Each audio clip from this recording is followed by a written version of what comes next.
ನಮಸ್ಕಾರ ವೀಕ್ಷಕರೇ, ನಾನು ನಿಮ್ಮ ಮಂಜುನಾಥ್ ಅಡ್ವೊಕೇಟ್ ಮಾತಾಡ್ತಾ ಇರೋದು. ಸರ್ಕಾರನೂ ಕೂಡ ಪ್ರೀತಿಪೂರ್ವಕವಾಗಿ ಪ್ರಜೆಗಳನ್ನು ಮಾತನಾಡಿಸಿ, ರೈತರನ್ನು ಮಾತನಾಡಿಸಿ ವಿಶ್ವಾಸಕ್ಕೆ ತೆಗೆದುಕೊಳ್ಳಬೇಕೇ ಹೊರತು ಸರ್ವಾಧಿಕಾರದ ಧೋರಣೆಯನ್ನು ಈ ಕೂಡಲೇ ಬಿಡಬೇಕು ಅಂತ ಹೇಳಿ ನಾನು ಈ ಮೂಲಕ ಆಗ್ರಹವನ್ನು ಪಡಿಸ್ತಾ ಇದ್ದೇನೆ ಮತ್ತು ಮಾಡ್ತಾ ಇದ್ದೇನೆ. ಸೊ ಹೀಗೆ ಅವರುಗಳಿಗೆ ಎಜುಕೇಟನ್ನು ಮಾಡಬೇಕಾಗತ್ತೆ. ಇದು ಯಾವುದನ್ನೂ ಮಾಡದೇನೆ ಸುಮ್ಮನೆ ಏನೋ ಒಂದು ವಿಷಯಗಳನ್ನು ಮಾತನಾಡಿಕೊಂಡು ಮೇಲ್ಮೇಲೆ ತೇಲ್ತಾ ಮೇಲ್ಮೇಲೆ ಅಂಕಿಅಂಶಗಳನ್ನು ಹೇಳ್ತಾ, ಯಾರೂ ರಿಪೋರ್ಟ್ಗಳನ್ನು ತರದೆ, ಸ್ಟ್ಯಾಟಿಸ್ಟಿಕ್ಸ್ ಏನಿದೆ, ಏನು ರಿಪೋರ್ಟ್ ಇದೆ, ವಾಸ್ತವಗಳ ಅಂಶ ಏನಿದೆ, ಇದು ಯಾವುದನ್ನು ಇಟ್ಕೊಳ್ಳದೆ, ದಾಖಲೆಗಳನ್ನೇ ಇಟ್ಕೊಳ್ಳದೆ ಸುಮ್ಮನೆ ಒಂದು ಗುಂಪು ಒಂದು ಹೇಳೋದು, ಇನ್ನೊಂದು ಗುಂಪು ಇನ್ನೊಂದು ಹೇಳೋದು, ಏರಿಗೆ ಹೇಳಿದ್ರೆ ಕೋಣ ನೀರಿಗೆ ಎಳಿತು ಅಂದಂಗೆ ಒಬ್ಬೊಬ್ಬರು ಒಂದೊಂದನ್ನು ಹೇಳ್ಕೊಂಡು ಕೂತ್ಕೊಂಡ್ರೆ ವಾಸ್ತವ ಯಾವುದು, ಸತ್ಯ ಯಾವುದು? ಈಗ ನಾನು ಪಾರ್ಟ್ 2ನಲ್ಲಿ ಏನೇನೇನೇನೇನೇನು ಪ್ರಕ್ರಿಯೆಗಳನ್ನು ಅನುಸರಿಸಬೇಕು ಅಂತ ಹೇಳಿದ್ದೇನೆ. ಆ ನಿಯಮಗಳನ್ನು ಅನುಸರಣೆ ಮಾಡಲಾಗಿದೆಯಾ, ಆ ಪ್ರೊಸೀಜರನ್ನು ಫಾಲೋ ಮಾಡಲಾಗಿದೆಯಾ ನೋಡಿ. ಅದು ಮಾಡಿಲ್ಲ ಅಂತ ಹೇಳಿದರೆ ಅಕ್ವಿಸಿಷನ್ನ ಸ್ಟಾಪ್ ಮಾಡಿಸಿ, ಕಾನೂನು ಹೋರಾಟಗಳನ್ನು ಮಾಡಿ. ಅದನ್ನು ಬಿಟ್ಟು ನೀವು ಕೇವಲ ಭಾವನಾತ್ಮಕವಾಗಿ ಮಾತಾಡೋದ್ರಿಂದ ಪ್ರಯೋಜನ ಇಲ್ಲ. ಸರ್ಕಾರ ಹೇಳಬೇಕು, ಇದನ್ನು ಅಕ್ವೈರ್ ಮಾಡುವಂಥ ಅನಿವಾರ್ಯತೆ ಏನಿದೆ ಅನ್ನೋದನ್ನು ಹೇಳಬೇಕಾಗತ್ತೆ. ಮತ್ತು ಅದಕ್ಕೆ ಬೇಕಾದಂಥ ಭೂಮಿ ಎಷ್ಟು, ಇಷ್ಟು ಯಾಕೆ ಬೇಕು ಅನ್ನೋದನ್ನು ಹೇಳಬೇಕಾಗತ್ತೆ. ಮತ್ತು ಈಗಾಗಲೇ 80% ರೈತರು ಒಪ್ಕೊಂಡ್ಬಿಟ್ಟಿದ್ದಾರೆ ಅಂದರೆ 80% ರೈತರು ಒಪ್ಕೊಂಡಿದ್ರೆ ಅದನ್ನು ಮಾಡಿ. ಯಾರು 20% ಮಾಡಿಲ್ವೋ ಅದನ್ನೊಂದು ಲಿಸ್ಟ್ ಮಾಡಿ, ಅವ್ರ ತಕರಾರುಗಳನ್ನು ಸಪ್ರೇಟಾಗಿ ಡೀಲ್ ಮಾಡಿ. 80% ಮಾಡಿದರೆ ಯಾರ್ಯಾರು ಮಾಡಿದ್ದಾರೆ ಅದನ್ನು ಮುಂದುವರಿಸಿ ನೋಡೋಣ. ಅದನ್ನು ಬಿಟ್ಟು ನೀವು ಸುಳ್ಳು ಅಂಕಿಅಂಶಗಳನ್ನು ಕೊಟ್ಟರೆ ಖಂಡಿತವಾಗಿಯೂ ರೈತರು ಕೂಡ ಹೋರಾಟಗಳನ್ನು ಮಾಡ್ತಾರೆ. ನೀವು ಸರಿಯಾದ ರೀತಿಯಲ್ಲಿ ಪ್ರಕ್ರಿಯೆಗಳನ್ನು ಮಾಡದೆ, ಅವರಿಗೆ ಮನವರಿಕೆಗಳನ್ನು ಮಾಡದೆ, ಅವರಿಗೆ ಎಜುಕೇಟ್ ಮಾಡದೆ, ಮತ್ತು ಅವರಿಗೆ ಸೂಕ್ತ ಭದ್ರತೆಯನ್ನು ಕೊಡದೆ ನೀವು ಏಕಾಏಕಿ ಹಿಂಗೆ ಹೋಗ್ತೀವಿ, ಹುಂಬತನದಲ್ಲಿ ಹೋಗ್ತೀವಿ ಅಂತ ಹೇಳಿದರೆ ಖಂಡಿತವಾಗಿಯೂ ಇದು ಪ್ರಜಾಪ್ರಭುತ್ವಕ್ಕೆ ಒಳ್ಳೆಯದಲ್ಲ, ಇದು ಮಾರಕ ಅಂತಲೂ ಕೂಡ ನಾನು ಇಲ್ಲಿ ಹೇಳಲಿಕ್ಕೆ ಬಯಸ್ತೇನೆ. ಇನ್ನು ಕೆಲವರು ಹೇಳ್ತಾರೆ, ಬೆಂಗಳೂರಿಗೆ ಆಲ್ರೆಡಿ ಬೆಳೆದುಬಿಟ್ಟಿದೆ, ಅಲ್ಲಿ ಟ್ರಾಫಿಕ್ ಅದಿದೆಲ್ಲ ಇದ್ದರೆ ಬೆಂಗಳೂರನ್ನ ಹೊಡೆದಾಕ್ಬಿಡಿ ಆಯಿತಾ.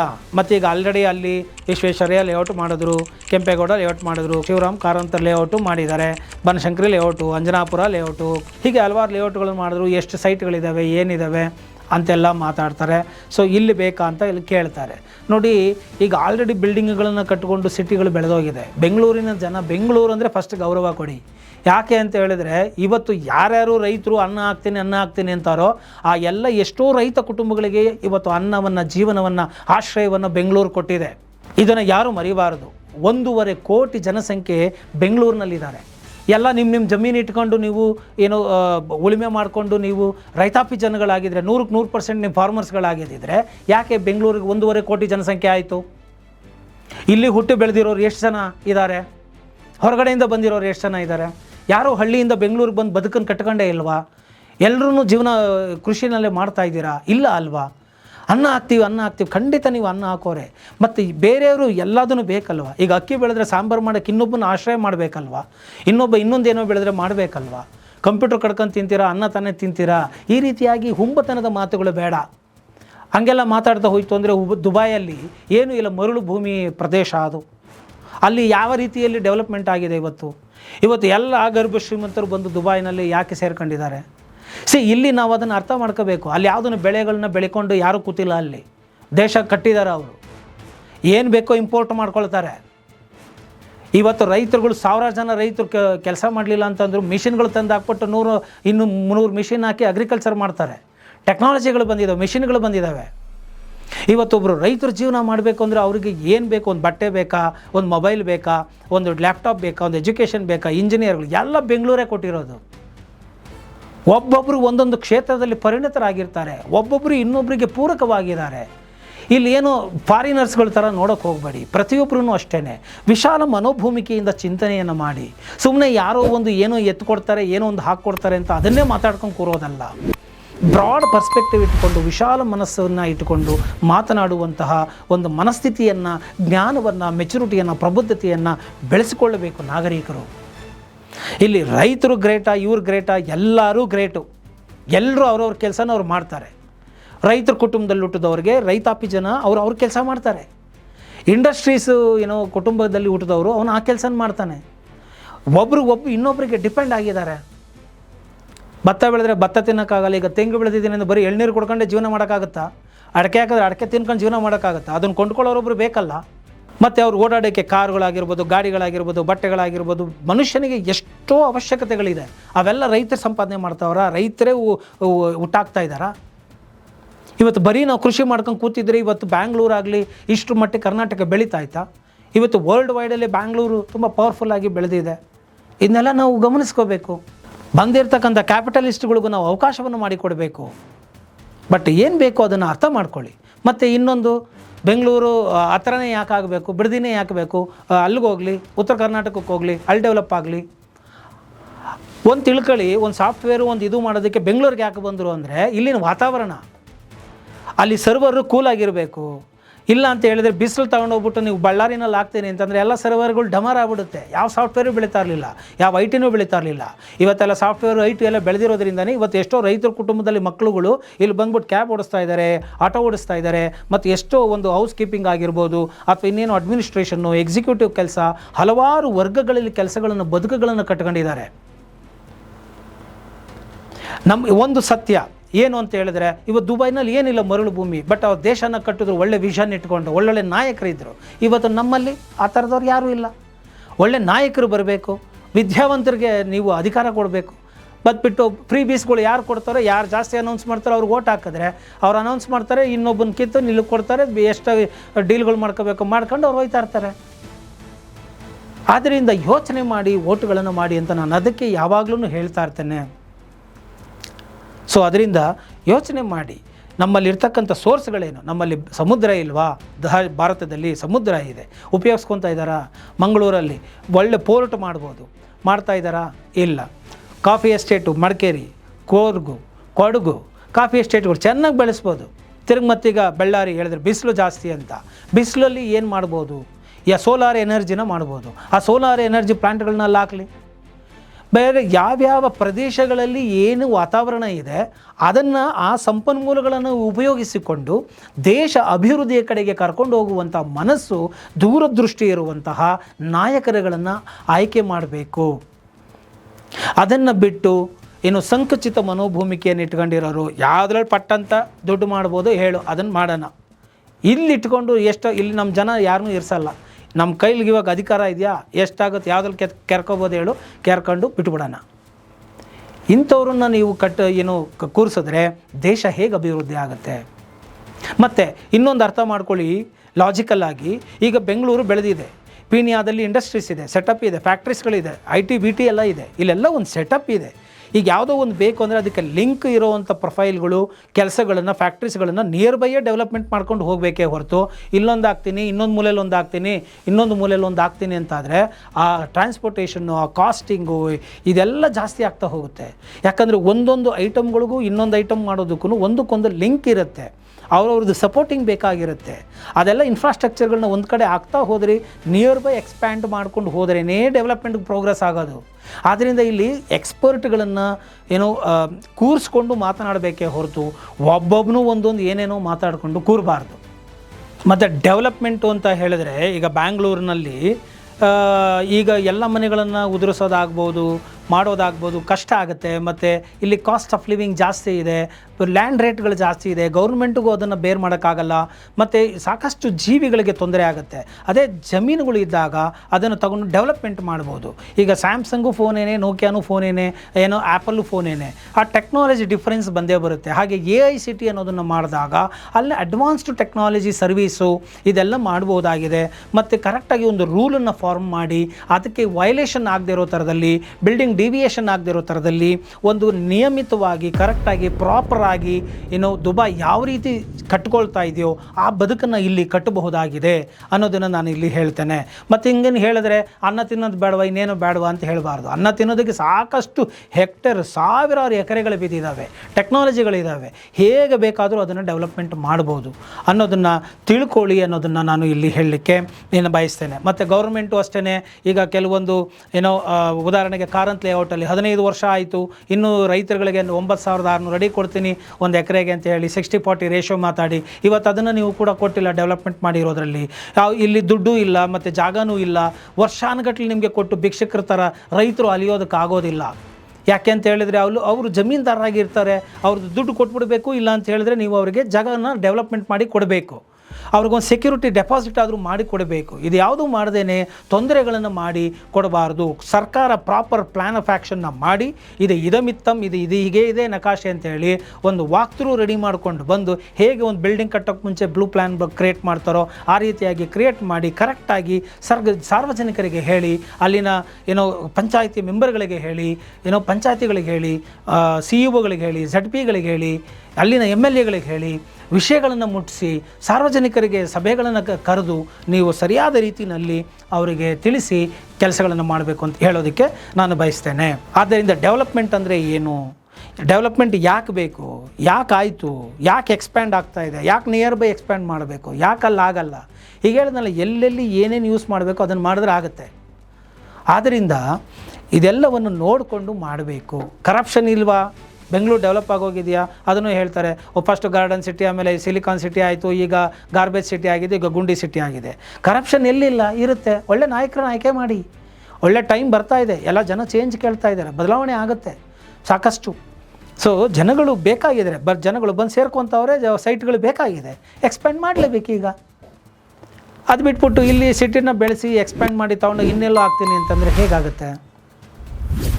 ಆದ್ದರಿಂದ ಇದೆಲ್ಲ ತುಂಬ ಕೆಲವನ್ನು ಆಳವಾಗಿ ಅಧ್ಯಯನ ಮಾಡಿ ಎಕ್ಸ್ಪರ್ಟ್ಗಳನ್ನು, ಫೀಲ್ಡ್ ಎಕ್ಸ್ಪರ್ಟ್ಗಳನ್ನು ಕೂರಿಸ್ಕೊಂಡು ಅವರ ಅಭಿಪ್ರಾಯಗಳನ್ನ ತಗೊಂಡು ಇದನ್ನೆಲ್ಲ ಮಾಡಬೇಕೇ ಹೊರತು ಸುಮ್ಮನೆ ಎಮೋಷ್ನಲಾಗಿ ಏನೋ ಬಾಯಿಗೆ ಬಂದಿದ್ದು ಏನೇನೋ ಮಾತಾಡ್ಕೊಂಡು ಹೋಗೋದ್ರಿಂದ ಯಾವ ಪ್ರಯೋಜನವೂ ಆಗಲ್ಲ ಎಂಬುವಂಥ ಮಾತನ್ನು ಕೂಡ ನಾನಿಲ್ಲಿ ಹೇಳಲಿಕ್ಕೆ ಬಯಸ್ತೇನೆ.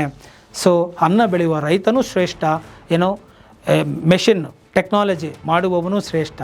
ಅನ್ನ ಗ್ರೇಟ, ರೈತ ಗ್ರೇಟ, ಇಂಜಿನಿಯರ್ ಗ್ರೇಟ ಅಂದರೆ ಇಬ್ಬರು ಬೇಕು. ಇಬ್ಬರು ಇರೋದರಿಂದನೇ ಜೀವನ ನಡೀತಾರೆ. ಒಬ್ರಿಗಿಂದ ಒಬ್ಬರು. ನಮ್ಮಲ್ಲಿ ಸಾಟಿ ವಿನಿಮಯ ಪದ್ಧತಿ, ಬಾರ್ಟರ್ ಸಿಸ್ಟಮ್ ಅಂತ ಕರಿತೀವಿ. ಒಬ್ಬನ ಅನ್ನ ಬೆಳೆದವನು ಬರೀ ಅನ್ನ ತಿನ್ನೋಕ್ಕಾಗಲ್ಲ, ಅವ್ನಿಗೆ ಸಾಂಬಾರು ಬೇಕು, ಇನ್ನೊಬ್ಬ ಇನ್ನೇನೋ ಬೆಳೆದಿರ್ತಾನೆ. ಬೆಳೆದಿದ್ದನ್ನು ತಗೊಂಡೋಗೋಕೆ ಟ್ರಾನ್ಸ್ಪೋರ್ಟೇಷನ್ ಬೇಕು, ಗಾಡಿ ಬೇಕು, ಅದಕ್ಕೊಬ್ಬ ಇಂಜಿನಿಯರ್ ಬೇಕು ಇಂಜಿನ್ ಕಂಡುಹಿಡಿಯೋದಕ್ಕೆ, ಅದಕ್ಕೊಬ್ಬ ಬೈಯರ್ ಬೇಕು. ಸೊ ಎಲ್ಲ ಒಂದಕ್ಕೊಂದು ಲಿಂಕ್ ಇರುತ್ತೆ. ಏನೋ ಸುಮ್ಮನೆ ಪೊಲಿಟಿಷಿಯನ್ಗಳು, ಸೆಲೆಬ್ರಿಟಿಗಳು ರೈತ ರೈತ ರೈತ ಅಂದ್ಕೊಂಡು ಏನೋ ಮೇಲ್ ಕೂರಿಸ್ತಾರೆ. ಬಟ್ ಎಷ್ಟು ಜನ ರೈತರ ಜೀವನ ಇವತ್ತು ಉದ್ಧಾರ ಆಗಿದೆ ಹೇಳಿ? ಯಾರ್ದು ಉದ್ಧಾರ ಆಗ್ತಾ ಇದೆ ಹೇಳಿ? ಎಷ್ಟು ಜನ ರೈತರುಗಳದ್ದು ಇವತ್ತು ಜೀವನ ಉದ್ಧಾರ ಆಗೋಗಿದೆಯಾ? ಅವ್ರು ಇವತ್ತು ಬಡತನದಲ್ಲಿಲ್ವಾ? ಸುಮ್ಮನೆ ಎಮೋಷ್ನಲ್ ಆಗಿ ಸ್ಟಂಟ್ ಮಾಡಿ ಸಿನಿಮಾದಲ್ಲಿ ಏನೋ ಡೈಲಾಗ್ಗಳು ಹೊಡೆದ್ಬಿಟ್ಟು ಮತ್ತು ಇನ್ನೇನೋ ಒಂದು ಡೈಲಾಗ್ ಹೊಡೆದು ಅಧಿಕಾರ ಸ್ವೀಕಾರ ಮಾಡಿಬಿಟ್ಟು ಹೋಗೋದ್ರಿಂದ ಯಾವ ಉದ್ಧಾರನೂ ಆಗಲ್ಲ. ಎಲ್ಲ ಫೀಲ್ಡಲ್ಲಿ ಇರ್ತಕ್ಕಂಥ ಎಕ್ಸ್ಪರ್ಟ್ಗಳನ್ನು ನೀವು ಗೌರವಿಸುವುದನ್ನು ಕಲಿಯಿರಿ. ಪ್ರತಿಯೊಬ್ಬರೂ ಬೇಕು ಅಲ್ವಾ? ನಾವು ಕನ್ನಡದವರಲ್ವ, ಕರ್ನಾಟಕ ಅಂದಮೇಲೆ ನಾವು ಅಲ್ವಾ, ಭಾರತೀಯರಲ್ವ? ಪ್ರತಿಯೊಂದು ವೃತ್ತಿಯನ್ನು ಗೌರವಿಸಿ ಅದನ್ನು ಕಲೀರಿ. ಮತ್ತು ಮ್ಯಾನೇಜ್ಮೆಂಟನ್ನು ಕಲಿಬೇಕು, ಮತ್ತು ಮನಿ ಮ್ಯಾನೇಜ್ಮೆಂಟ್ ಹೇಗೆ ಮಾಡೋದು ಅದನ್ನು ಕಲೀರಿ. ಫಿನಾನ್ಷಿಯಲ್ ಎಕ್ಸ್ಪರ್ಟ್ಗಳನ್ನ ಕರೆಸಿ ಯಾವ ರೀತಿಯಾಗಿ ನಿಮಗೆ ಇವತ್ತು ಜಮೀನಿದೆ, ಇವತ್ತು ನೀವು ಜೀವನ ಏನು ಸ್ಟ್ಯಾಂಡರ್ಡಲ್ಲಿ ಇದ್ದೀರಾ? ಯಾವ ರೈತರು ಇವತ್ತು, ಎಷ್ಟು ಜನ ರೈತರು ಒಳ್ಳೆ ಬಟ್ಟೆಗಳನ್ನ ಹಾಕ್ಕೊಂಡು, ಕಾರ್ಗಳನ್ನ ತೊಗೊಂಡು, ಬಂಗ್ಲೆಗಳನ್ನ ಕಟ್ಕೊಂಡು ಓಡಾಡ್ತಾ ಇದ್ದಾರೆ ಹೇಳಿ? ಇಲ್ಲ. ನನ್ನ ಹತ್ರ ಭೂಮಿ ಇದೆ, ಇಲ್ಲಿಂದ ಅಲ್ಲಿವರೆಗೂ ಭೂಮಿ ಇದೆ. ಏನು ಮಾಡ್ತಾ ಇದ್ದೀರಾ? ಸ್ಟ್ಯಾಂಡರ್ಡ್ ಆಫ್ ಲಿವಿಂಗ್ ಇಂಪ್ರೂವ್ಮೆಂಟ್ ಆಯಿತಾ? ಅದಕ್ಕೆ ಫಿನಾನ್ಷಿಯಲ್ ಎಕ್ಸ್ಪರ್ಟ್ಗಳನ್ನ ಕರೆಸಿ ಹೇಗೆ ನೀವು ಶ್ರೀಮಂತರಾಗ್ಬೋದು, ಹೇಗೆ ನೀವು ಈ ಭೂಮಿಯನ್ನು ಬಳಕೆ ಮಾಡಿಕೊಂಡು ಇದರಿಂದ ಬರೋ ಆದಾಯನ ಇಟ್ಕೊಂಡು ಅದನ್ನು ನೀವು ಹೇಗೆ ಗ್ರೋತ್ ಮಾಡ್ಕೋಬೋದು, ಇದನ್ನು ಕೇಳಿ. ಈ ಒಂದು ಮೇಲೆ ತೇಲ್ಕೊಂಡು ರಾಜಕೀಯಗಳನ್ನ ಮಾಡಿಕೊಂಡು ಸಿನಿಮಾಗಳನ್ನ ಮಾಡ್ಕೊಂಡು ಹೋಗುವಂಥವ್ರು ಬಣ್ಣದ ಮಾತುಗಳನ್ನ ಕಟ್ಟಿಕೊಂಡು ಡೈಲಾಗ್ಸ್ಗಳನ್ನ ಇಟ್ಕೊಂಡ್ರೆ ಖಂಡಿತ ಯಾರೂ ಡೆವಲಪ್ಮೆಂಟ್ ಆಗಲ್ಲ. ಇದನ್ನು ಸ್ಪಷ್ಟವಾಗಿ ಹೇಳ್ತಾ ಇದ್ದೀನಿ. ತುಂಬ ಓಪನ್ ಮೈಂಡಲ್ಲಿ ಕೇಳಿ. ಕಿಟಕಿಗಳನ್ನು ತೆಗೆದರೆ ಒಳ್ಳೆ ಗಾಳಿ ಬರುತ್ತೆ. ಪ್ರಿಜುಡೀಸ್ ಮೈಂಡನ್ನು ಬಿಟ್ಟು, ಪೂರ್ವಾಗ್ರಹ ಬುದ್ಧಿಯನ್ನು ಬಿಟ್ಟು ಓಪನ್ ಮೈಂಡಲ್ಲಿ ನೀವು ಕೇಳಿದಾಗ ನಿಜವಾಗಿಯೂ ನನ್ನ ಮಾತಿನ ಅರ್ಥ ಏನು, ಸ್ವಾರಸ್ಯ ಏನು ಅನ್ನೋದು ನಿಮಗೆ ಗೊತ್ತಾಗ್ತಾ ಹೋಗುತ್ತೆ. ಹಾಗೂ ರೈತರ ಹಕ್ಕುಗಳು ಏನು, ಅವರ ಜವಾಬ್ದಾರಿಗಳು ಏನು, ಅವರು ಯಾವ ಕಾನೂನನ್ನು ತಿಳಿದಿರಬೇಕು, ಮತ್ತು ಹೇಗೆ ಹೋರಾಟವನ್ನು ಮಾಡಬೇಕು ಅವರು ನ್ಯಾಯವನ್ನು ಪಡೆದುಕೊಳ್ಳಲಿಕ್ಕೆ, ಈ ಎರಡೂ ವಿಚಾರಗಳನ್ನು ನಾನು ಕಳೆದ ಎಪಿಸೋಡ್ 1, ಎಪಿಸೋಡ್ 2ನಲ್ಲಿ ತಿಳಿಸಿದ್ದೇನೆ. ಜೊತೆಗೆ ಒಬ್ಬ ಯೂಟ್ಯೂಬರ್ ಆಗಿ, ವಕೀಲರ ಜೊತೆಗೆ ಒಬ್ಬ ಯೂಟ್ಯೂಬರ್ ಆಗಿ ನನ್ನದೇ ಆದಂತಹ ಅಭಿಪ್ರಾಯಗಳನ್ನು, ಯಾಕಂದರೆ ಸಾಮಾಜಿಕ ಜಾಲತಾಣಗಳಲ್ಲಿ ಪರ ಮತ್ತು ವಿರೋಧದ ಎಲ್ಲ ವಿಚಾರಗಳನ್ನು ಕೇಳಿದ್ದೇನೆ. ನೋಡಿ, ಕಳೆದ ವಿಡಿಯೋದಲ್ಲಿ ನಾವು 5 ಪಿಲ್ಲರ್ಗಳನ್ನು ನಾವು ಹೇಳಿದ್ದೆವು. ಭೂ ಸ್ವಾಧೀನವನ್ನು ಮಾಡಿಕೊಳ್ಳುವಾಗ 5 ಪ್ರಮುಖವಾದಂತಹ ಪಿಲ್ಲರ್ಗಳಿದೆ. ಆ ಒಂದು ಅಂಶಗಳು ಏನು, ಅದರ ಬಗ್ಗೆಯೇ ಕುರಿತು ಮತ್ತು ವಿಚಾರಗಳನ್ನು ವಿಶ್ಲೇಷಣೆ ಮಾಡಿ ನಾನು ನನ್ನ ಅಭಿಪ್ರಾಯವನ್ನು ಕೊಡ್ತೇನೆ. ಮೊದಲನೆಯದಾಗಿ ರೈಟ್ ಟು ಫೇರ್ ಕಾಂಪನ್ಸೇಷನ್ ಅನ್ನೋದನ್ನು ನೋಡಿಬಿಡೋಣ. ಅಂದರೆ ಭೂಸ್ವಾಧೀನ ಆಗುತ್ತೋ ಬಿಡುತ್ತೋ, ದಟ್ ಈಸ್ ಅ ಸೆಕೆಂಡರಿ. ಇಲ್ಲಿ ಹೇಳ್ತಾ ಇದೆ, ಭೂಸ್ವಾಧೀನವನ್ನು ನೀನು ಮಾಡಿಕೊಂಡ್ರೆ ನೀನು ರೈತರಿಗೆ ಸೂಕ್ತವಾದಂತಹ ನ್ಯಾಯಯುತವಾದಂತಹ ಪರಿಹಾರವನ್ನು ಕೊಡಬೇಕು ಅಂತ ಹೇಳಿ. ಈ ನ್ಯಾಯಯುತವಾದಂತಹ ಪರಿಹಾರ ಅಂದರೆ ಏನು ಅನ್ನೋದನ್ನು ನೋಡಿಬಿಡೋಣ. ಈಗ ಸಣ್ಣ ಉದಾಹರಣೆ ತೆಗೆದುಕೊಳ್ಳೋದಾದರೆ, ಕುಮಾರಸ್ವಾಮಿ ಅವರು ಒಂದು ತಕರಾರನ್ನು ತೆಗೆದಿದ್ದಾರೆ. ಅದರಲ್ಲಿ ಬಿಡದಿಯ ಸಮೀಪ ಇರುವಂತಹ ಈಗಲ್ಟನ್ ರೆಸಾರ್ಟಿನಲ್ಲಿ ಸರಿಸುಮಾರು 77 ಎಕರೆ ಖರಾಬ್ ಲ್ಯಾಂಡ್ ಇದೆ. ಗಾಲ್ಫ್ ಕ್ಲಬ್ ಮಾಡುವಾಗ ಅದಕ್ಕೆ ಪರ್ ಎಕರ್ 12 ಕೋಟಿಯನ್ನು ಇವರು ಆಗಲೇ ನಿಗದಿ ಮಾಡಿದರು. ಆದರೆ ಈಗ 2026ರಲ್ಲಿ ಅದರ ಸಮೀಪ ಇರುವಂತಹ ಫಲವತ್ತಾದ ಭೂಮಿಗಳಿಗೆ ಯಾಕೆ 2 ಕೋಟಿ 2.25 ಕೋಟಿಯನ್ನು ನಿಗದಿಪಡಿಸಿದ್ದೀರಾ? ಇದು ಯಾವ ರೀತಿಯಲ್ಲಿ ಇದು ಫೇರ್ ಕಾಂಪನ್ಸೇಷನ್ ಆಗುತ್ತೆ ಎಂಬುವಂತಹ ಒಂದು ಸಮಂಜಸವಾದಂತಹ ತಕರಾರನ್ನು ವ್ಯಕ್ತಪಡಿಸಿದ್ದಾರೆ. ನಿಜಕ್ಕೂ ಇದು ಶ್ಲಾಘನೀಯ. ಆದರೆ ಇಲ್ಲಿ ನಾನು ಕೇಳಕ್ಕೆ ಬಯಸ್ತಕ್ಕಂಥದ್ದು, ಇದರ ಜೊತೆಗೆ ಮತ್ತೊಂದು ಪ್ರಮುಖವಾದಂಥ ತಕರಾರನ್ನು ತೆಗೆದಿದ್ದಾರೆ. ಈ 2230 ಎಕರೆಗಳಷ್ಟು ಗೋಮಾಳ ಅಥವಾ ಸರ್ಕಾರಿ ಭೂಮಿ ಇದೆ, ಖರಾಬು ಭೂಮಿಗಳಿದ್ದಾವೆ, ಗೋಮಾಳ ಜಾಗ. ಅದು 2006ರಲ್ಲಿ ಅಷ್ಟಿತ್ತು, ಈಗ ಅದು 750 ಎಕರೆಗಳಿಗೆ ಬಂದುಬಿಟ್ಟಿದೆ ಅಂತ ಹೇಳ್ತಾರೆ. ಈಗ ಇಷ್ಟು ಕಡಿಮೆ ಆಗಿದೆ ಅಂತ ಕುಮಾರಸ್ವಾಮಿಯವರ ಗಮನಕ್ಕೆ ಬಂದಿದ್ದು ಯಾವಾಗ? ಯಾಕೆ ಈ ಒಂದು ತಕರಾರನ್ನು ಸೂಕ್ತ ಸಮಯದಲ್ಲಿ ಸಂದರ್ಭದಲ್ಲಿ ಗಮನಕ್ಕೆ ಬಂದಾಗ ಹೇಳಲಿಲ್ಲ? ಅಂದರೆ ಗುಡಿಸಲಿಗೆ ಬೆಂಕಿ ಬಿದ್ದಾಗ ಅಥವಾ ಕುತ್ತಿಗೆಗೆ ಬಂದಾಗ ನೀನು ಇದನ್ನು ಮಾಡಿದ್ರೆ ನಾನು ಇದನ್ನು ಮಾಡ್ತೀನಿ, ನೀನು ಹೀಗೆ ಹೇಳಿದ್ರೆ ನಾನು ಹೀಗೆ ಹೇಳ್ತೀನಿ ಎಂಬುವಂತಹ ಸಮಯೋಚಿತವಾದ ಸಂದರ್ಭದಲ್ಲಿ ಹೇಳದೆ ಇಂಥ ಸಂದರ್ಭಗಳಲ್ಲಿ ಹೇಳೋದಕ್ಕೆ ಅಂತಾನೆ ಇದನ್ನು ಪೆಂಡಿಂಗ್ ಇಟ್ಕೊಂಡಿರ್ತಾರಾ ಅನ್ನೋದು ಒಂದು ಪ್ರಶ್ನೆ. ಯಾಕೆ ಇದು ಆಗ ತಕರಾರನ್ನು ತೆಗೆಯಲಿಲ್ಲ, ಈಗ ಯಾಕೆ ಬರ್ತಾ ಇದೆ ಅನ್ನೋದನ್ನು ಕೂಡ ನಾವು ನೋಡಬೇಕಾಗತ್ತೆ. ಹಾಗಾದರೆ ಈ ಖರಾಬು ಭೂಮಿಗೆ 12 ಕೋಟಿಯನ್ನು ನಿಗದಿ ಮಾಡಿ ಇಷ್ಟು ಸರ್ಕಾರಿ ಭೂಮಿಗಳು ಸಾವಿರಾರು ಎಕರೆಗಳು, ಅಂದರೆ 2230 ಎಕರೆ ಅಂತ ಹೇಳ್ತಾರೆ, ಅದೀಗ 750 ಎಕರೆಗೆ ಬಂದಿದೆ. ಅಂದರೆ ಅಷ್ಟು 106 ಎಕರೆಗಳು ಯಾರಿಗೆ ಹೋಗಿದೆ, ಯಾರು ಒತ್ತುವರಿ ಮಾಡಿದ್ದಾರೆ? ಇದು ಮೊದಲು ಶೀಘ್ರದಲ್ಲಿ ತನಿಖೆ ಆಗಬೇಕು. ಯಾರ್ಯಾರು ಒತ್ತುವರಿದಾರರಿದ್ದಾರೆ ಅವರಿಂದ ಸರ್ಕಾರ ಅದನ್ನು ವಶಪಡಿಸಿಕೊಂಡು ಸಾರ್ವಜನಿಕರಿಗೆ ತಿಳಿಸಬೇಕು. ಮತ್ತು ಅವರ ಮೇಲೆ ಕ್ರಿಮಿನಲ್ ಅಪರಾಧಗಳನ್ನು ಹೊರಿಸಿ ಅವರನ್ನು ಕಾನೂನು ಪ್ರಕಾರ ಸೂಕ್ತವಾಗಿ ಕ್ರಮಗಳನ್ನು ತೆಗೆದುಕೊಳ್ಳಬೇಕು ಅಂತ ಹೇಳಿ ನಾನು ಈ ಮೂಲಕ ಆಗ್ರಹಪಡಿಸ್ತಾ ಇದ್ದೇನೆ. ಇನ್ನು ಎರಡನೆಯದಾಗಿ, ಈ ಒಂದು ಸರ್ಕಾರಿ ಭೂಮಿಯ ಜೊತೆಗೆ ಒತ್ತುವರಿಯನ್ನು ಮಾಡಿಕೊಳ್ಳುವ ಸಂದರ್ಭದಲ್ಲಿ ಕೇವಲ 2 ಕೋಟಿಯನ್ನು ನಿಗದಿ ಮಾಡಿರುವುದು ಖಂಡಿತವಾಗಿಯೂ ಆ ಒಂದು ಸಾಂದರ್ಭಿಕ ಮಾರಾಟಗಳು ಆಗಿದವಲ್ಲ, ಅದನ್ನು ನೋಡಿದರೆ ಸರ್ಕಾರವೇ ಗುರುತಿಸಿರೋದು, ನನಗೆ ಬೇಕು ಅಂದಾಗ ಇನ್ನೊಬ್ಬರಿಗೆ 12 ಕೋಟಿ ಕೊಡು ಅನ್ನೋದು, ರೈತರಿಗೆ ಕೊಡೋಕ್ಕೆ ಅಂತ ಬಂದಾಗ 2 ಕೋಟಿ, ಇದು ಯಾವ ಲೆಕ್ಕ? ಇದು ಕೇವಲ ಗೌರ್ನಮೆಂಟ್ ವ್ಯಾಲ್ಯೂಯೇಷನ್ನಿನ ಆಧಾರದ ಮೇಲೆ 4 ಟೈಮ್ಸು ಅಥವಾ 2 ಟೈಮ್ಸ್ ಈ ರೀತಿಯಾಗಿ ಮಾನದಂಡಗಳನ್ನು ಇಟ್ಟುಕೊಂಡು ಟೆಕ್ನಿಕಲಾಗಿ ಮಾಡಿಬಿಟ್ಟು ನಾನು ನಿಗದಿ ಮಾಡಿದ್ದೇನೆ ಬೇರೆಯವರಿಗೆ ಕಂಪೇರ್ ಮಾಡಿದ್ರೆ ಅಂತ ಹೇಳೋದು ಖಂಡಿತ ಸಮಂಜಸ ಅಲ್ಲ. ಸೊ ಸರ್ಕಾರ ಫೇರ್ ಕಾಂಪನ್ಸೇಷನ್ನ ನಿಗದಿಪಡಿಸಬೇಕು ಅನ್ನೋದು ನಾನು ಇಲ್ಲಿ ಹೇಳ್ತೇನೆ. ಅದು ಏನಾದರೂ ಒತ್ತುವರಿ ನಡೆದಿದ್ದೇ ಆದಲ್ಲಿ ಅಥವಾ ಭೂಸ್ವಾಧೀನ ಪ್ರಕ್ರಿಯೆ ನಡೆದಿದ್ದೇ ಆದಲ್ಲಿ ಮುಂದಕ್ಕೆ ಆಗಲಿ, ಅಥವಾ ನಡೆದೇ ಹೋದರೆ ಓಕೆ, ನಡೆದರೆ ಫೇರ್ ಕಾಂಪನ್ಸೇಷನ್ ಅಂತೂ ಫಿಕ್ಸ್ ಆಗಬೇಕು ಅನ್ನೋದನ್ನು ನಾನು ಇಲ್ಲಿ ಸ್ಪಷ್ಟಪಡಿಸ್ತಾ ಇದ್ದೀನಿ, ನನ್ನ ಅಭಿಪ್ರಾಯವನ್ನು, ವಾಕ್ ಸ್ವಾತಂತ್ರ್ಯವನ್ನು ಬಳಸಿ. ಈಗಂತೂ ಫೇರ್ ಕಾಂಪನ್ಸೇಷನ್ ಖಂಡಿತವಾಗಿಯೂ ಆಗಿಲ್ಲ. ಯಾಕಂದರೆ 2 ಕೋಟಿ ಒಂದು ಎಕರೆಗೆ ಅಲ್ಲೂ ಒಂದು ಯಾವುದೇ ರೀತಿಯಲ್ಲಿ ಅದರಿಂದ ಇಡೀ ಜೀವಮಾನವನ್ನು ಅನಕ್ಷರಸ್ಥರು ಕಟ್ಟಿಕೊಳ್ಳೋದಕ್ಕೆ ಸಾಧ್ಯ ಇಲ್ಲ. ಆದ್ದರಿಂದ ಫೇರ್ ಕಾಂಪನ್ಸೇಷನ್ನು ಆಗಬೇಕು, ಇದು ಮೊದಲನೇದು. ಇನ್ನು ನೆಕ್ಸ್ಟ್ ಏನು ಹೇಳುತ್ತೆ, ಟ್ರಾನ್ಸ್ಪರೆನ್ಸಿ ಅನ್ನುವ ಮಾತನ್ನು ಹೇಳುತ್ತೆ. ಎರಡನೇ ಪಾಯಿಂಟ್, ಟ್ರಾನ್ಸ್ಪರೆನ್ಸಿ ಅಂದರೆ ಏನು? ಪಾರದರ್ಶಕತೆ. ನೋಡಿ, ಈ ಪಾರದರ್ಶಕತೆಯ ವಿಚಾರ ಬಂದಾಗ ಇಲ್ಲಿ 80% ರೈತರು ಒಪ್ಪಿಗೆಯನ್ನು ಕೊಟ್ಬಿಟ್ಟಿದ್ದಾರೆ, 20% ಕೊಡ್ತಾ ಇಲ್ಲ ಅಂತೇಳಿ ಡಿ ಕೆ ಶಿವಕುಮಾರ್ ಹೇಳ್ತಾರೆ. ಆದರೆ ಕುಮಾರಸ್ವಾಮಿ ಅವರು ಹೇಳ್ತಾರೆ 66% ರೈತರುಗಳು ವಿರೋಧವನ್ನು ವ್ಯಕ್ತಪಡಿಸಿದ್ದಾರೆ ಮತ್ತು ತಕರಾರು ಅರ್ಜಿಗಳನ್ನು ಸಲ್ಲಿಸಿದ್ದಾರೆ. ಇದು ಯಾವುದನ್ನು ಕೂಡ ಸರಿಯಾಗಿ ಹೇಳದೆ ಸುಳ್ಳು ಹೇಳುವ ಮುಖಾಂತರ ಮಿಸ್ಲೀಡ್ ಮಾಡ್ತಾ ಇದ್ದಾರೆ. ಮತ್ತು ಇಲ್ಲಿ ಏನೋ ಯಾವುದೇ ರೀತಿಯಾಗಿ ಕಾನೂನಿನ ಪ್ರಕ್ರಿಯೆಗಳು ಆಗಿಲ್ಲ ಅಂತ ಹೇಳಿ ಹೇಳ್ತಾ ಇದ್ದಾರೆ. ಅಂದರೆ ಈ ಟ್ರಾನ್ಸ್ಪರೆನ್ಸಿ, ಪಾರದರ್ಶಕವಾದಂತಹ ಭೂಸ್ವಾಧೀನ ಪ್ರಕ್ರಿಯೆಗಳು ಇಲ್ಲ, ಇದು ಪಾರದರ್ಶಕತೆಯಿಂದ ಕೂಡಿಲ್ಲ ಅಂತ ಹೇಳಿ ಆರೋಪವನ್ನು ಮಾಡ್ತಾ ಇದ್ದಾರೆ. ಮತ್ತು ಡಿ ಕೆ ಶಿವಕುಮಾರ್ ಅವರು ಇನ್ನೊಂದು ಮಾತನ್ನು ಹೇಳ್ತಾರೆ, ಇಲ್ಲಿ 80% ಎಲ್ಲ ಒಪ್ಕೊಂಬಿಟ್ಟವ್ರೆ ಅಂತಲೂ ಹೇಳ್ತಾರೆ, ಜೊತೆಗೆ ಅಲ್ಲಿ ರೈತರೇ ಇಲ್ಲ ಅಂತ ಹೇಳ್ತಾರೆ. ಏನೂ ಅಲ್ಲಿ ಬೆಳೀತಾನೆ ಇಲ್ಲ, ರೈತರೇ ಇಲ್ಲ, ಎಲ್ಲೋ ಅಲ್ಲೋ ಇಲ್ಲೋ ಇದ್ದಾರೆ, ಅವರು ದುಡ್ಡು ವಸೂಲಿ ಮಾಡೋಕ್ಕೋಸ್ಕರ ಈ ರೀತಿಯಾಗಿ ಹಾರಾಟ ಚೀರಾಟ ಮಾಡ್ತಾವ್ರೆ. ಅವರು ನನ್ನ ಬಟ್ಟೆ ಹರಿದ್ರೂ ಪರವಾಗಿಲ್ಲ, ಹೊಡೆದ್ರೂ ಪರವಾಗಿಲ್ಲ, ನಾನು ಸ್ವಾಧೀನವನ್ನು ಪಡಿಸ್ಕೊಳ್ತೇನೆ ಅಂತ ಎಂಬುವಂತಹ ಮಾತನ್ನು ಪ್ರತಿಷ್ಠೆಗೆ ಬಿದ್ದವರ ಹಾಗೆ ಹೇಳ್ತಾ ಇದ್ದಾರೆ. ಇದು ನಿಜವಾಗ್ಲೂ ಸಮಂಜಸವೇ? ಪಾರದರ್ಶಕತೆಯಿಂದ ಕೂಡಿದೆಯೇ? ಯಾಕಂದರೆ ಅಂಕಿಅಂಶಗಳ ವಿರೋಧ ಆದಾಗ ಮತ್ತು ಅಲ್ಲಿ ಏನು ರೈತರು ಇಲ್ಲ, ಭೂಮಿಯೇ ಸರಿಯಾಗಿ ಅವರು ಮಾಡ್ತಾ ಇಲ್ಲ, ವ್ಯವಸಾಯ ಮಾಡ್ತಾ ಇಲ್ಲ, ಬೆಳೆ ಬೆಳೀತಾ ಇಲ್ಲ ಅಂತಂದರೆ ಕೆಲವು ಮಾಧ್ಯಮದವರು ಆ ಒಂದು ಕೆಲವು ಪ್ರದೇಶವನ್ನು ತೋರಿಸಿದ್ದಾರೆ. ಇರಲಿ, ಅವರು ಒಂದು 25 ಎಕರೆ ತೋರಿಸೋರ, 50 ಎಕರೆ ತೋರಿಸ್ಬಿಟ್ಟು ಇಡೀ 9600 ಎಕರೆನೂ ಇದೇ ಥರ ಗ್ರೀನರಿ ಇದೆ ಅಂತ ಹೇಳುವಂತಹ ಒಂದು ಪ್ರಯತ್ನ ಆಗಿದ್ದರೆ ಖಂಡಿತವಾಗಲೂ ಅದು ತಪ್ಪಾಗುತ್ತೆ, ಅದು ಮಿಸ್ಲೀಡೇ ಆಗುತ್ತೆ. ಸೊ ಪಾರದರ್ಶಕವಾದಂತಹ ಒಂದು ರಿಪೋರ್ಟಿಂಗ್ ನಡೆಯಲಿ.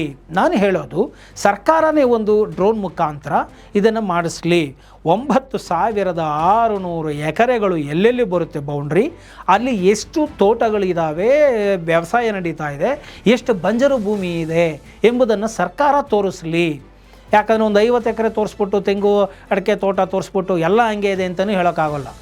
ಮೂಲತಃ ಬಿಡದಿಯಲ್ಲಿ ನನಗೆ ಅಲ್ಲಿನ ಓಡಾಟ ಮಾಡುವಂತಹ ಸಂದರ್ಭಗಳಲ್ಲಿ ಅಲ್ಲಿ ಸಾಕಷ್ಟು ಇಂಡಸ್ಟ್ರೀಸ್ಗಳಿದ್ದಾವೆ, ಫ್ಯಾಕ್ಟ್ರಿಗಳಿದ್ದಾವೆ, ಕ್ರಷರ್ಗಳಿರೋದು ನೋಡಿದ್ದೇನೆ, ಏನೋ ಸಾಕಷ್ಟು ಬಂಜರು ಭೂಮಿ ಇರೋದನ್ನು ಕೂಡ ನೋಡಿದ್ದೇನೆ, ವ್ಯವಸಾಯಗಳು ಮಾಡದಿರೋದನ್ನು ನೋಡ್ತಾ ಇದ್ದೇನೆ. ಮತ್ತು ಎಲ್ಲರೂ ಸುಮಾರು ಜನ ಏನೋ ಮಕ್ಕಳುಗಳು ಬೆಂಗಳೂರುಗಳಿಗೆ ಬಂದುಬಿಟ್ಟಿದ್ದಾರೆ, ಕೆಲಸಗಳನ್ನು ಹರಸಿ ಏನೋ ವಯಸ್ಸಾದಂಥವರು ಹಿರಿಯರು ಮನೆಗಳನ್ನ ನೋಡಿಕೊಂಡು ಇದ್ದಾರೆ. ಮತ್ತು ಸರ್ಕಾರ ಫ್ರೀ ಬೀಸ್ಗಳನ್ನು ಕೊಡ್ತಾ ಇದೆ, ಅದನ್ನು ಎನ್ಕ್ಯಾಶ್ ಮಾಡಿಕೊಂಡು ಕೂಡ ಕೆಲವರು ಇದ್ದಾರೆ, ಏನೋ ಕೆಲವರು ವ್ಯವಸಾಯಗಳನ್ನು ಮಾಡ್ತಾ ಇದ್ದಾರೆ. ಇದು ವಾಸ್ತವ ಕೂಡ ಇದೆ. ಹಾಗಂದ್ಬಿಟ್ಟು ಎಲ್ಲರೂ ಹಾಗೆ ಇದ್ದಾರಾ? ಖಂಡಿತ ಇಲ್ಲ. ಈ ರೀತಿಯಾಗಿ ಇರೋರು ಇದ್ದಾರೆ. ಮತ್ತು ಸಂಪೂರ್ಣವಾಗಿ ರೈತಾಪಿ ವೃತ್ತಿಯನ್ನು ಮಾಡಿಕೊಂಡು ಬೆಳೆಗಳನ್ನು ಬೆಳೆಕೊಂಡು ಶ್ರಮಜೀವನವನ್ನು ಮಾಡುವಂತಹ ರೈತರು ಕೂಡ ಅಲ್ಲಿದ್ದಾರೆ. ಎರಡನ್ನೂ ಕೂಡ ನಾನು ನೋಡಿದ್ದೇನೆ. ಇಲ್ಲಿ ನಾವು ನೋಡಬೇಕಾಗಿರೋದು ಪರ್ಸಂಟೇಜು, ದ ರಿಯಲ್ ಫಾರ್ಮರ್ಸ್ ಎಷ್ಟು ಜನ ಇದ್ದಾರೆ, ನೈಜತೆಯನ್ನು, ನಿಜವಾದ ರೈತರು ಎಷ್ಟು ಜನ ಇದ್ದಾರೆ, ಮತ್ತು ರೈತರ ಹೆಸರಿನಲ್ಲಿ ಇರುವಂತಹ ರೈತ ವೃತ್ತಿಯನ್ನೇ ಮಾಡದೇ ಇರುವಂಥವರು ಎಷ್ಟು % ಜನ ಇದ್ದಾರೆ. ರೈತರ ಹೆಸರು ಹೇಳ್ಕೊಂಡು ಫ್ರೀ ಬೀಸ್ಗಳನ್ನ ತೊಗೊಂಡು ಎನ್ಕ್ಯಾಶ್ ಮಾಡಿಕೊಂಡು ಏನೋ ಜೀವನ ನಡೆಸ್ತಾ ಇರೋರು ಎಷ್ಟು ಜನ ಇದ್ದಾರೆ ಬೆಂಗಳೂರಲ್ಲಿ ಜೀವನಗಳನ್ನ ಕಟ್ಕೊಂಡು, ಮತ್ತು ನಿಜವಾದ ರೈತರು ಎಷ್ಟು ಜನ ಇದ್ದಾರೆ. ಇದು ಪಾರದರ್ಶಕತೆಯಾಗಿ ಹೊರಗಡೆ ಬರಲಿ. ರೈತರು ಹೋರಾಟಗಳನ್ನು ಮಾಡ್ತಾ ಇದ್ದಾರೆ, ಅವರು ಹೋರಾಟ ಮಾಡಲಿ. ಹಾಗೆ ಸರ್ಕಾರವೂ ಕೂಡ ಪಾರದರ್ಶಕತೆಯಿಂದ ಈ ರಿಪೋರ್ಟನ್ನು ಸಿದ್ಧಪಡಿಸಿ ತೋರಿಸಲಿ. ಇದನ್ನು ಗೌರ್ನಮೆಂಟು ಮಾಡಲೇಬೇಕು ಅಂತ ಕಾನೂನು ಹೇಳುತ್ತೆ. ಜೊತೆಗೆ ಪ್ರೈವೇಟ್ ಕೂಡ ಇದನ್ನು ಒಂದು ಸರ್ವೆ ಆಗಿ ರಿಪೋರ್ಟನ್ನು ಕೊಡಬೇಕು. ಅದನ್ನು ಯಾರು ಮಾಡಬೇಕು? NGOಗಳು, ರಿಸರ್ಚ್ ಓರಿಯೆಂಟೆಡ್ ಏನೋ ಯೂನಿವರ್ಸಿಟೀಸ್ ಇಂಥವರು ಮಾಡಬೇಕು ಅಂತ ಹೇಳುತ್ತೆ. ಅದನ್ನು ಮಾಡಲಿ. ಸೊ ಪಾರದರ್ಶಕತೆಯಿಂದ ಮೊದಲು ನಮಗೆ ಈ ದ್ವಂದ್ವ ಹೇಳಿಕೆಗಳಿಗೆ ಸ್ಪಷ್ಟನೆ ಬೇಕು. ರಿಯಲ್ ಫಾರ್ಮರ್ಸ್ ಎಷ್ಟು ಜನ, ರೀಲ್ ಫಾರ್ಮರ್ಸು ಎಷ್ಟು ಜನ ಇದ್ದಾರೆ ಅನ್ನೋದು ಬೇಕು. 9600 ಎಕರೆ ಪ್ರದೇಶದಲ್ಲಿ ಸರ್ಕಾರ ಪ್ರದೇಶ, ಗೋಮಾಳ ಪ್ರದೇಶ ಎಷ್ಟಿದೆ, ಮತ್ತು ಫಲವತ್ತಾದ ಭೂಮಿ ಎಷ್ಟಿದೆ, ಮತ್ತು ಕೃಷಿ ಮಾಡದೇ ಇರೋ ಭೂಮಿ ಎಷ್ಟಿದೆ, ಇದರ ನೈಜ ಚಿತ್ರಣ, ಪಾರದರ್ಶಕತೆ ಬೇಕು. ಇದನ್ನು ಯಾವುದೇ ಒಂದು ಸೋಷಿಯಲ್ ಮೀಡಿಯಾದವರಾದರೂ ಮಾಡಲಿ ಅಥವಾ ಸರ್ಕಾರನೇ ಮಾಡಲಿ, ಇದು ಸರ್ಕಾರದ ಆದ್ಯ ಕರ್ತವ್ಯ ಮಾಡಬೇಕು ಅಂತ ನಾನು ಇಲ್ಲಿ ಆಗ್ರಹಿಸ್ತಾ ಇದ್ದೇನೆ. ಯಾಕಂದರೆ ಇಲ್ಲಿ ಮಿಸ್ಲೀಡ್ ಮಾಡೋದು, ಮಿಸ್ರೆಪ್ರೆಸೆಂಟ್ ಮಾಡೋದು ಆಗ್ತಾ ಇದೆ. ಸಾರ್ವಜನಿಕರಿಗೆ ಸರಿಯಾದಂಥ ಮಾಹಿತಿ ಬೇಕಾಗಿದೆ. ಒಂದು ಗುಂಪು ಒಬ್ಬರನ್ನು ವಹಿಸಿಕೊಂಡು ಮಾತಾಡೋದು, ಇನ್ನೊಂದು ಗುಂಪು ಇನ್ನೊಬ್ಬರನ್ನು ವಹಿಸಿಕೊಂಡು ಮಾತಾಡೋದು, ಒಕ್ಕಲೆಬ್ಬಿಸುವುದು ಈ ತರಹದ್ದು ನಮಗೆ ಬೇಡ. ನಮಗೆ ಸೂಕ್ತವಾದಂತಹ, ಸರಳವಾದಂತಹ ಮತ್ತು ವಾಸ್ತವಿಕತೆಯಿಂದ ಕೂಡಿರುವಂತಹ ನೈಜ ಚಿತ್ರಣವನ್ನು ಇರುವಂತಹ ಅಂಕಿಅಂಶಗಳು ನಮಗೆ ಬೇಕು. ಅದು ಪಾರದರ್ಶಕತೆಯಿಂದ ಕೂಡಿರಬೇಕು ಎಂಬುದಾಗಿ ಎರಡನೆಯದಾಗಿ ನಾನು ಆಗ್ರಹವನ್ನು ಪಡಿಸ್ತೇನೆ ಸರ್ಕಾರಕ್ಕೆ. ಮೂರನೆಯದಾಗಿ ಈ ರೀಹ್ಯಾಬಿಲಿಟೇಷನ್ ಮತ್ತು ರೀಸೆಟಲ್ಮೆಂಟ್, ಪುನರ್ವಸತಿ ಮತ್ತು ಪುನರ್ವ್ಯವಸ್ಥೆಗಳನ್ನು ಮಾಡಿಕೊಡಬೇಕು ಅಂತ ಹೇಳಿಬಿಟ್ಟು ಹೇಳುತ್ತೆ ಕಾನೂನು. ಇಲ್ಲಿ ಎಷ್ಟೋ ಜನರ, ರೈತಾಪಿ ಜನರ ಅಳಲನ್ನು ನಾನು ಕೇಳಿದ್ದೇನೆ. ಅನಕ್ಷರಸ್ಥರಿದ್ದಾರೆ, ಅವಿದ್ಯಾವಂತರಿದ್ದಾರೆ, ಮತ್ತು ಬೇರೆ ಕೆಲಸಗಳು ಗೊತ್ತಿಲ್ಲದಂತಹವರು, ಭೂಮಿ ತಾಯಿಯನ್ನು ನಂಬಿಕೊಂಡು ಜೀವನ ಮಾಡುವಂತಹವರು, ಇವರಿಗೆ ಅದನ್ನು ಬಿಟ್ಟರೆ ಬೇರೆ ಇನ್ನೇನು ಗೊತ್ತೇ ಇಲ್ಲ. ಇಂತಹವರ ಭೂಮಿಯನ್ನು ಕಸಿದುಕೊಂಡು ಬಿಟ್ಟರೆ ನಾಳೆ ಅವರು ಜೀವನ ಏನು ಎಂಬುವಂತಹ ಅವರ ಆತಂಕ, ದುಃಖ, ದುಗುಡ ನಿಜವಾಗಿಯೂ ಸಮಂಜಸವಾದದ್ದು ಮತ್ತು ನ್ಯಾಯಯುತವಾದದ್ದು. ಆದ್ದರಿಂದ ಅವರಿಗೆ ನಾನು ಅದಕ್ಕೆ ಮೊದಲನೇ ವಿಡಿಯೋದಲ್ಲಿ ಹೇಳಿದೆ, ಅವರಿಗೆ ಸೈಕಾಲಜಿಸ್ಟನ್ನು ಕಳಿಸಿ ಪ್ರೊಫೈಲಿಂಗ್ ಮಾಡಿಸಿ ಅವರಿಗೆ ಇನ್ವೆಸ್ಟ್ಮೆಂಟ್ ಎಲ್ಲಿ ಮಾಡಬೇಕು, ಹೇಗೆ ಮಾಡಬೇಕು ಎಂಬುದರ ಬಗ್ಗೆ ಅವರಿಗೆ ತಿಳಿಸಿಕೊಡಬೇಕು. ಮತ್ತು ಅನಕ್ಷರಸ್ಥರಾಗಿದ್ದರೆ, ಈಗ ಭೂಮಿ ಇದೆ, ಭೂಮಿಯಲ್ಲಿ ಇವಾಗ ನೀವು ಏನೋ ಒಂದು ಎಕರೆ ಭೂಮಿ ಇದೆ ಅಂತ ತಿಳ್ಕೊಳ್ಳೋಣ. ಆ 1 ಎಕರೆ ಭೂಮಿ ಈಗ 2 ಕೋಟಿ ರೂಪಾಯಿ ನೀವು ಫಿಕ್ಸ್ ಮಾಡಿದ್ದೀರಾ. ಈ 2 ಕೋಟಿನ ನೀವು ಬ್ಯಾಂಕ್ಗೆ ಹಾಕಿದ್ರೆ ಎಷ್ಟು ಬರುತ್ತೆ? ಒಂದು 0.56% ಎಷ್ಟೋ ಲೆಕ್ಕ ತೊಗೊಂಡ್ರೆ ನಿಮಗೆ 2 ಕೋಟಿ ಹಾಕಿದ್ರೆ ನಿಮಗೆ 1,20,000 ರೂಪಾಯಿ ತಿಂಗಳಿಗೆ ಬರುತ್ತೆ. ಈಗ ನಿಮಗೆ ಅಷ್ಟು ಆದಾಯ ಬರ್ತಾ ಇದೆಯಾ? 1,20,000 ರೂಪಾಯಿ ನೀವು ಬ್ಯಾಂಕ್ ಎಫ್ ಡಿನಲ್ಲಿ ಇಟ್ಟರೆ 1,20,000 ಬರೀ 0.6% ಲೆಕ್ಕ ತೊಗೊಂಡ್ರೂ ಕೂಡ ಅಲ್ಲಿಗೆ ಒಂದು ವರ್ಷಕ್ಕೆ ನಿಮಗೆ ಎಷ್ಟು ಬಂತು? ಒಂದು 16 ಲಕ್ಷ ಬಂತು ಅಂತ ಇಟ್ಕೊಳ್ಳೋಣ ವರ್ಷಕ್ಕೆ. ಅಷ್ಟು ಆದಾಯ ಬಂದರೆ ನಿಮ್ಮ ಜೀವನ ನಡೆಯುತ್ತಾ ಅನ್ನೋದನ್ನು ನೋಡ್ಕೊಳ್ಳಿ. ಇಲ್ಲ ಅದಕ್ಕಿಂತ ಹೆಚ್ಚು ನಾವು ಸಂಪಾದನೆ ಮಾಡ್ತಾ ಇದ್ದೇವೆ ಇಲ್ಲಿ ಅಂತಾದರೆ ಅದನ್ನು ನೀವು ಸರ್ಕಾರಕ್ಕೆ ಅಂಕಿಅಂಶಗಳನ್ನು ಕೊಡಿ. ನಿಮ್ಮನ್ನು ನೀವು ರೆಪ್ರೆಸೆಂಟೇಷನ್ ಮಾಡಿಕೊಳ್ಬೇಕು. ನಿಮ್ಮ ಅಂಕಿಅಂಶಗಳೇನಿದೆ, ನಿಮ್ಮ ಸಂಪಾದನೆಯ ಸಾಮರ್ಥ್ಯ ಏನಿದೆ, ಇದನ್ನು ನೀವು ತಿಳಿಸಬೇಕಾಗತ್ತೆ ಸರ್ಕಾರಕ್ಕೆ, ಮನವರಿಕೆ ಮಾಡಿಕೊಡಲಿಕ್ಕೆ. ಇನ್ನು ಅವರಿಗೆ ಬೇರೆ ಕಡೆ ಇನ್ವೆಸ್ಟ್ಮೆಂಟ್ ಮಾಡಿದ್ರೆ ಏನಾಗಬಹುದು, ಅಥವಾ ನೀವು ಇಲ್ಲೇ ಕೆಲಸಗಳನ್ನು ಅವರಿಗೆ ಕೊಡ್ತೀರಾ, ಅಥವಾ ಜೀವನ ಪರ್ಯಂತ ಅವರಿಗೆ ಕೆಲಸಗಳನ್ನು ಇಲ್ಲಿ ಕೊಡ್ತೀರಾ, ಸಂಬಳಗಳನ್ನು ಕೊಡ್ತೀರಾ, ವೇತನವನ್ನು ಕೊಡ್ತೀರಾ, ಅಥವಾ ಅವರು ಎಲ್ಲಿ ಇನ್ವೆಸ್ಟ್ಮೆಂಟ್ಗಳನ್ನು ಮಾಡಬಹುದು, ಅದಕ್ಕೆ ಗೌರ್ಮೆಂಟ್ ಅವರು ಏನು ಭರವಸೆಗಳನ್ನು ಕೊಡ್ತಾ ಇದ್ದಾರೆ, ಅಥವಾ ಎಲ್ಲಿ ಅವರಿಗೆ ವಸತಿ ಇರೋದಕ್ಕೆ ಅವರಿಗೆ ಜಾಗ ಎಲ್ಲಿ ಕಟ್ಟಿಕೊಡ್ತೀರಾ? 9,600 ಎಕರೆನಲ್ಲಿ ಎಲ್ಲೋ ಒಂದು ಕಡೆ ಅವರಿಗೆ ಜಾಗ ಮಾಡಿಕೊಡ್ಬೋದು. ಎಲ್ಲೋ ಒಂದು 100 ಎಕರೆನಲ್ಲಿ ಒಂದು ಕಡೆ ಒಂದು ಕಲೆಕ್ಟಿವ್ ಆಗಿ ಒಂದು ಅವರ ಒಂದು ಕಸುಬನ್ನು ಮಾಡಲಿಕ್ಕೆ ಅವಕಾಶ ಕೊಡ್ಬೋದು. ಇಲ್ಲ ಅವರ ಒಂದು ಕೌಶಲ್ಯತೆ ಏನಿದೆ ಅದಕ್ಕೆ ತಕ್ಕನಾದಂತಹ ಸಂಪಾದನೆ ಏನು ಬರ್ತಾಯಿತೋ ಅದು ನಿಮಗೆ ಅಶ್ಯೂರೆನ್ಸ್ ಕೊಡ್ತೇನೆ ಅಂತ ಹೇಳಬಹುದು. ಈ ರೀತಿಯಾಗಿ ನೀವು ಅವರಿಗೆ ಎಜುಕೇಟ್ ಮಾಡಿದ್ದೀರಾ, ಎನ್ಲೈಟನ್ ಮಾಡಿದ್ದೀರಾ, ಅಕ್ಷರತೆಯನ್ನು ಕೊಟ್ಟಿದ್ದೀರಾ, ಅವರಿಗೆ ಸಮಾಧಾನವನ್ನು ಕೊಟ್ಟಿದ್ದೀರಾ, ವಿಶ್ವಾಸಕ್ಕೆ ತೆಗೆದುಕೊಂಡಿದ್ದೀರಾ. ಅವರ ಒಂದು ಇನ್ಸೆಕ್ಯೂರ್ಡ್ ಫೀಲಿಂಗ್ಗೆ, ಅಭದ್ರತೆಯ ಒಂದು ಭಾವನೆಗೆ ನೀವು ಯಾವ ರೀತಿಯಾಗಿ ಸ್ಪಂದಿಸಿದ್ದೀರಾ ಅನ್ನೋದು ಕೂಡ ಇಲ್ಲಿ ಪ್ರಮುಖವಾದಂಥ ಅಂಶ ಆಗತ್ತೆ. ಆದ್ದರಿಂದ ಈ ಎಲ್ಲ ಕೆಲಸಗಳನ್ನು ಮೊದಲು ಮಾಡಿ. ಇದನ್ನೇ ನಾವು ಏನಂತ ಕರಿತಾ ಇದ್ದೀವಿ ಕಾನೂನಿನಲ್ಲಿ, ನಾನು ನಿಮಗೆ ಹೇಳಿದ್ದೆ, ಅದು ಸ್ಪೆಷಲ್ ಇಂಪ್ಯಾಕ್ಟ್ ಅಸೆಸ್ಮೆಂಟ್ ಅಂತ ಹೇಳಿ, ಅಂದರೆ SIA ಅಂತ ಹೇಳಿ. ಇಲ್ಲಿ ಅವರು ಪ್ರೈವೇಟು ಮತ್ತು ಗೌರ್ಮೆಂಟ್ ಸೇರಿ ಈ ಒಂದು ಅಂಕಿಅಂಶಗಳನ್ನು ಬಿಡುಗಡೆ ಮಾಡಬೇಕು. ಇದನ್ನು ಮಾಡಿದೆಯಾ ಅನ್ನೋದನ್ನು ಸ್ಪಷ್ಟಪಡಿಸಿ ಮೊದಲು ಸಾರ್ವಜನಿಕರಿಗೆ ಅನ್ನೋದನ್ನು ನಾನಿಲ್ಲಿ ಹೇಳ್ತಾ ಇದ್ದೇನೆ. ಪುನರ್ವಸತಿ ಆಶ್ರಯಗಳನ್ನು ನೀಡಬೇಕು. ಅದರ ಜೊತೆಗೆ ಅವರಿಗೆ ಅಭದ್ರತೆಗೆ ನಿಮ್ಮ ಕಡೆಯಿಂದ ಏನು ಹೇಳ್ತಾ ಇದ್ದೀರಾ, ಅವರಿಗೆ ಏನು ಕಲ್ಪಿಸಿಕೊಡ್ತಾ ಇದ್ದೀರಾ, ಅವರಿಗೆ ಆಶ್ರಯ ಕೊಡಬೇಕು. ಮತ್ತು ಜೀವನ ಪರ್ಯಂತ ಅವರಿಗೆ ತಿಂಗಳಿಗೆ ಏನು ಬರುತ್ತೆ, ವರ್ಷಕ್ಕೆ ಏನು ಆದಾಯ ಬರುತ್ತೆ, ಅಥವಾ ಅವರಿಗೆ ಯಾವ ಒಂದು ಫಿಕ್ಸ್ಡ್ ಡೆಪಾಸಿಟ್ ಮಾಡೋದಾಗ್ಬೋದು, ಇನ್ನೇನು ಠೇವಣಿಗಳನ್ನ ಹೂಡೋದಾಗಿರ್ಬೋದು, ಮತ್ತು ಕೆಲಸಗಳನ್ನು ಕೊಡೋದ್ರ ಮುಖಾಂತರ ಆಗಿರ್ಬೋದು. ಈ ರೀತಿಯಾಗಿ ನೀವು ಯಾವ ಅಂಶಗಳನ್ನು, ಅವಕಾಶಗಳನ್ನು ನೀವು ರೈತರಿಗೆ ಕೊಟ್ಟಿದ್ದೀರಾ, ಯಾರ್ಯಾರು ಯಾವುದಕ್ಕೆ ಒಪ್ಪಿಕೊಂಡಿದ್ದಾರೆ, ಇದನ್ನು ನೀವು ಸ್ಪಷ್ಟಪಡಿಸ್ಬೇಕಾಗತ್ತೆ. ಅದನ್ನು ಬಿಟ್ಟು 2 ಕೋಟಿ ಕೊಡ್ತೀನಿ ತಗೊಂಡೋಗ್ರಿ, ಇಲ್ಲಾಂದರೆ ಕೋರ್ಟಿಗೆ ಬಿಸಾಕ್ತೀನಿ, ನಾವು ಬಂದು JCB ಉಳಿಸ್ತೀನಿ. ಇದು ಚೀನಾ ಅಲ್ಲ, ಇದು ಭಾರತ. ಇಲ್ಲಿ ಪ್ರಜಾಸತ್ತಾತ್ಮಕ ರಾಷ್ಟ್ರ ಇದೆ, ಇಲ್ಲಿ ಭೂ ಮಾಲೀಕರಾಗಿದ್ದಾರೆ ಅವರೆಲ್ಲ. ನೋಡಿ, ಇನ್ನೊಂದು ನಾವು ಹುಂಬತನದಲ್ಲೂ ಮಾತಾಡೋದು ಬೇಡ. ಸರ್ಕಾರವನ್ನು ನಾವು ಗೌರವಿಸೋಣ. ಅಭಿವೃದ್ಧಿ ಅಂತ ಬಂದಾಗ ನಾವು ಅದನ್ನು ನೋಡಬೇಕಾಗತ್ತೆ. ಮತ್ತು ನಮಗೆ ಬೇಕಾದಂಥ ಅನುಕೂಲತೆಗಳೇನು, ಸವಲತ್ತುಗಳು ಏನು ಬೇಕು, ನಮಗೆ ಏನು ಭದ್ರತೆಯ ಒಂದು ರಕ್ಷಣೆ ಬೇಕು, ಇದೆಲ್ಲವನ್ನು ಕೂಡ ನಾವು ಸರಿಯಾದ ರೀತಿಯಲ್ಲಿ ಸರ್ಕಾರದ ಜೊತೆ ಕೂತು ಮಾತನಾಡಿ ನಾವು ಅದನ್ನು ಪಡೆದುಕೊಳ್ಳುವಂತಹ ಪ್ರಯತ್ನವನ್ನು ಮಾಡಬೇಕಾಗತ್ತೆ. ಅದನ್ನು ಬಿಟ್ಟು ಹುಂಬತನದಲ್ಲಿ ಮಾತನಾಡುವುದು ಖಂಡಿತವಾಗಿಯೂ ತಪ್ಪು. ಹೇಳ್ತಾ ಹೋದರೆ ಇದು ಇನ್ನೂ ವಿಚಾರ ತುಂಬ ಬಹಳ ಹೋಗ್ತಾನೇ ಇರುತ್ತೆ. ಆದ್ದರಿಂದ ಓಪನ್ ಮೈಂಡ್ ಇರಿ, ಪಾರದರ್ಶಕತೆಯನ್ನು ಬಯಸಿ ಅಂತ ಹೇಳ್ತಾ, ಈ ಒಂದು ಏನು ಅಕ್ವೈರ್ ಆಗಬೇಕಾ, ಅಕ್ವೈರ್ ಆಗಬಾರ್ದಾ, ಈ ಎರಡರ ಪರವಾಗಿಯೂ ನಾನು ಮಾತಾಡಿಲ್ಲ. ನಾನು ಕೇವಲ ಎಜುಕೇಟ್ ಮಾಡಿ, I am just providing A stage to think. ಒಂದು ವೇದಿಕೆಯನ್ನು ಕಲ್ಪಿಸಿದ್ದೇನೆ, ಒಂದಷ್ಟು ಫೀಡ್ ಮಾಡಿದ್ದೇನೆ. ಚಿಂತನಾ ಮಂಥನಗಳು ಯಾವ ಡೈರೆಕ್ಷನಲ್ಲಿ ಆಗಬೇಕು, ಓಪನ್ ಮೈಂಡ್ ಇಟ್ಟುಕೊಂಡು, ಮತ್ತು ಲಾಜಿಕಲ್ ಆಗಿ, ಲೀಗಲ್ ಆಗಿ, ಎಕನಾಮಿಕಲ್ ಆಗಿ, ಡೆವಲಪ್ಮೆಂಟ್ ಪಾಯಿಂಟ್ ಆಫ್ ವ್ಯೂಯಿಂದ, ಸೇಫ್ಟಿ ಪಾಯಿಂಟ್ ಆಫ್ ವ್ಯೂಯಿಂದ ಫಾರ್ಮರ್ಸ್ಗೆ ಎಲ್ಲ ದೃಷ್ಟಿಕೋನಗಳನ್ನು ಇಟ್ಟುಕೊಂಡು ಯಾವ ರೀತಿ ಬೆಳಿಬೇಕು ಅನ್ನೋದ್ರ ಬಗ್ಗೆ ಸಮಗ್ರ ಚಿಂತನ ಮಂಥನ ಆಗಲಿ ಅಂತ ಹೇಳಿ ನಾನು ಈ ಒಂದು ವಿಡಿಯೋವನ್ನು ಮಾಡಿ ಹಾಕಿದ್ದೇನೆ. ಈ ಒಂದು ಕಂಟೆಂಟ್ ನಿಮ್ಗೆ ಇಷ್ಟ ಆಗಿದೆ, ಅದರಲ್ಲಿ ಮರೆಯದ ಹಾಗೆ ಲೈಕ್ ಕೊಡಿ, ಇತರರಿಗೂ ಕೂಡ ಮರೆಯದ ಹಾಗೆ ಶೇರ್ ಮಾಡಿ, ಹಾಗೂ ಏನೋ ನಿಮ್ಮ ಕಾಮೆಂಟ್ಗಳನ್ನು ಹಾಕೋದನ್ನು ಮರಿಬೇಡಿ ಅಂತ ಹೇಳ್ತಾ ಈ ಒಂದು ವಿಡಿಯೋವನ್ನು ಇಲ್ಲಿ ಮುಗಿಸ್ತಾ ಇದ್ದೀನಿ. ಜೈ ಹಿಂದ್, ಜೈ ಕರ್ನಾಟಕ ಮಾತೆ.